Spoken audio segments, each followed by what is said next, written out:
नमस्कार, मी पंजाब डक। आज आहे 30 मे 2025। मी जात आहे धुळ्याकडे। हे पारोळा रोड आहे आणि या ठिकाणून म्हणजे हे जळगाव जिल्हा आणि धुळे जिल्ह्याची बॉर्डरवर आहे आणि या ठिकाणून आपल्या महाराष्ट्रातल्या शेतकऱ्याला अंदाज देणार आहे।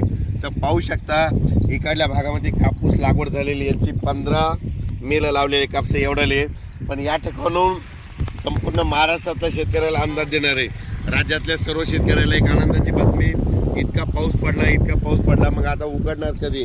तर राज्यातल्या शेतकऱ्याला सांगू इच्छितो की म्हणजे उद्यापासून 31 मे पासून तर 6 जून पर्यंत असं जोरानं वारं सुटणार आहे। पाऊस काही येणार नाही, त्याच्यामुळे काही चिंता करायची गरज नाही। पण राज्यातल्या शेतकऱ्याला सांगू इच्छितो की तुम्ही काय करा, शेतीचे कामं या 6 जून पर्यंत करून घ्या, कारण की राज्यामध्ये 7, 8, 9, 10 जून 4 दिवस परत पाऊस येणार आहे, म्हणून हे लक्षात घ्यायचं।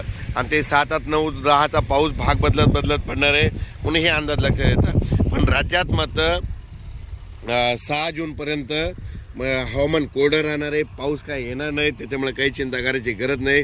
फक्त आजपासून बघा तुम्ही, आज जोरानं वारे सुटतील, वारे सुटल्याच्या नंतर काय होईल, उद्यापासून चांगलं कडक सूर्यदर्शन होणार आहे, म्हणून हा अंदाज लक्षात घ्यायचा। पण राज्यात काय झालं, इतका पाऊस पडला, आणखीन जवळपास 8, 10 दिवस वापसा होत नाही।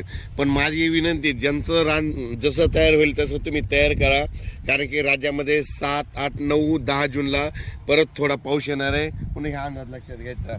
म्हणजे सांगायचं झालं तर पाऊस मध्ये राज्यात 7, 8 जूनचा पूर्व विदर्भ, पश्चिम विदर्भ, दक्षिण महाराष्ट्र, उत्तर महाराष्ट्र, कोकणपट्टी, खानदेश, मराठवाडा या म्हणजे सगळ्या विभागामध्ये पडणार आहे। 7 जून ते 10 जूनच्या दरम्यान तो पाऊस असणार आहे, दररोज भाग बदलत पडणार आहे, म्हणून हा अंदाज लक्षात। पण 6 जून पर्यंत म्हणजे आज 30 मे पासून ते 6 जून पर्यंत हवामान कोरडं राहणार आहे, खूप काही मोठा पाऊस येणार नाही, त्याच्यामुळे काही चिंता करायची